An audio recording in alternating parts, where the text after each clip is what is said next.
भैया शायद मौका पर हम लैंड करी था पसका जो कहा गया है कि हमरे जीवा लाग रहा चस्का, बस हम पहुंच गए मेला पसका, बस वही मेलवा में चलन निकल आवा हमार मस्का।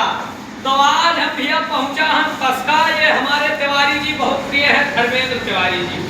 ये करीब 6 महीना से मेरे लाइन बहुत परेशान रहे, जहाँ मिला था स्वागत सम्मान पूर्ण है।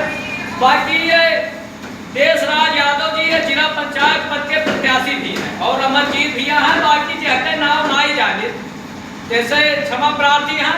बाकी मिलकर बहुत अच्छा लगा। तिवारी जी हमारे बहुत प्रेमी हैं। तिवारी जी कुछ बताए जो हमारे बारे में। रंजन तिवारी बहुत अच्छे आदमी हैं, बहुत खुशहाल हैं। सवाल भैया बहुत पब्लिक का बड़ा प्रेम है, बहुत बलावत रहे। लेकिन आज हम पहुंचन है तो हमका आज मुलाकात हो जाए ताकि ऐसे प्रेम बना रहे। यह जिला पंचायत सदस्य के प्रत्याशी हैं।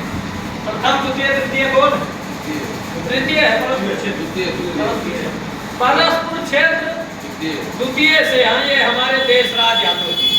तो भैया इन्हों का जिताओ, बाकी ऐसे प्रेम बनाए रहो और फिर आएंगे पसका। कहे सब लाग है जीवा चस्का, अब हम दौड़ आए भैया पसका। जय सिया राम।